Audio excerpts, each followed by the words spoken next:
মুজিবুর রহমান, শেখ মুজিবুর রহমানের হত্যাকারীকে যদি বাহির থেকে আনা যায়, তাহলে শরীফ ওসমান হাদির হত্যাকারীকেও বাহির থেকে আনা যাবে। খালি গণতন্ত্রের নাম নিয়ে মানুষকে শান্ত করা যাবে না। মানুষ দেখেছে গণতন্ত্র। যতদিন আল্লাহর বিধানের কথা বলতে লজ্জা পাবেন, দেশে শান্তি আনতে পারবেন না। বিশৃঙ্খলা সৃষ্টিকারীরা জেলে ঢুকলেও আবার জামিন পায়। বিশৃঙ্খলা সৃষ্টিকারী কেন জামিন পাবে? অন্যায়ভাবে জেলে ঢুকে জামিন পায় না, হয় কিনা এরকম ঘটনা আছে। কিন্তু বহুত বড় অপরাধী, পাপাচারী জেলে ঢুকে জামিন পেয়ে যায়, জামিন পেয়ে বেরো বিদেশে চলে যায়, হত্যা করে বিদেশে চলে যায়। হত্যাকারীদের মুজিবুর রহমান, শেখ মুজিবুর রহমানের হত্যাকারীকে যদি বাহির থেকে আনা যায়, তাহলে শরীফ ওসমান হাদির হত্যাকারীকেও বাহির থেকে আনা যাবে।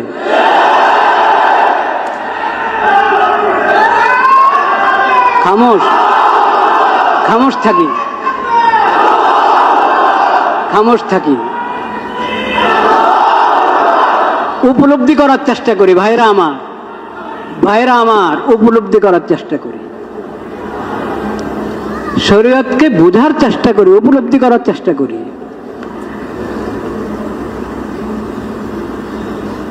সব অন্যায় অন্যায়। শরীফ ওসমান হাদির রক্ত আল্লাহর কাছে এটাও রক্ত, আর চিটাগাঙে যে অ্যাডভোকেটকে হত্যা করা হয়েছে সাইফুল ইসলাম আলিফ, তার রক্ত আল্লাহর কাছে রক্ত। যার খুন হওয়ার পরে, অন্যায় খুন হওয়ার পরে পুরো দেশ একসাথে জেগে উঠে, তার রক্ত আল্লাহর কাছে রক্ত। আর যার হত্যার পর আওয়াজ করার কেউ নাই, প্রতিবাদ করার কেউ নাই, কোনো সাংবাদিকও উপস্থিত না যে এটাকে রিপোর্ট করবে, তার রক্ত আল্লাহর কাছে রক্ত। এই জন্য আল্লাহ রাব্বুল আলামিন অন্যায় হত্যার যে শাস্তি, কেসাস, যে শাস্তি, ও শাস্তির নাম আল্লাহ দিয়েছেন কেসাস। কেসাস শব্দের অর্থ মানে বরাবর সরাবর, সমতা আছে। এটার মধ্যে কি আছে? সমতা আছে।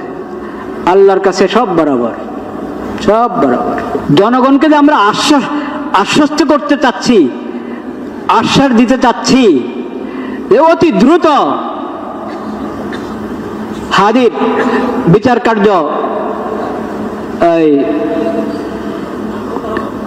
সম্পন্ন হবে। মানুষ আশ্বস্ত হওয়ার জন্য তো কিছু দরকার, কিছু তো দরকার। মানুষ তো দেখেছে আগের সরকারের যে সমস্ত হত্যাকাণ্ডগুলো, ওগুলোর কয়টার বিচার হয়েছে। আর এই সময়, এই আমলে, অল্প সংক্ষিপ্ত এই আমলে যা হত্যাকাণ্ড হয়েছে, ওটার কয়টার বিচার হয়েছে মানুষের সামনে আছে। খালি বললে হবে না, প্রয়োগ করতে হবে ইসলামী বিধান। খালি গণতন্ত্রের নাম নিয়ে মানুষকে শান্ত করা যাবে না। মানুষ দেখেছে গণতন্ত্র। বিগত সরকারের যত নির্বাচন, ওগুলো গণতন্ত্রের নির্বাচন তো ছিল নাকি? বলে নাই ওরা গণতন্ত্রের কথা? বলে নাই? যতদিন আল্লাহর বিধানের কথা বলতে লজ্জা পাবেন, দেশে শান্তি আনতে পারবেন না। গণতন্ত্রের পরীক্ষা হয়ে গেছে। কোরআনে স্পষ্ট বিধান আল্লাহ দিয়ে রেখেছেন কেসাসের, ইসলামী দণ্ডবিধির। কোরআন তেলাওয়াত করেন না।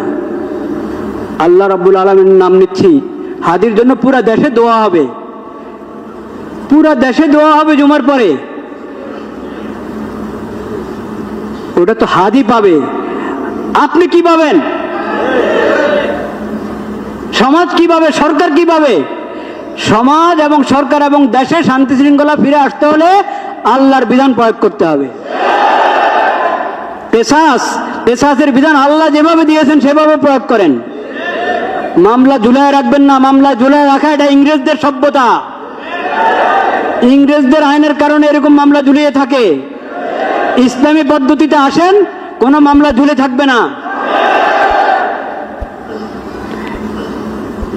ইসলামের দণ্ডবিধি এবং ইসলামের কেসাস যদি প্রয়োগ করতে পারি আমরা,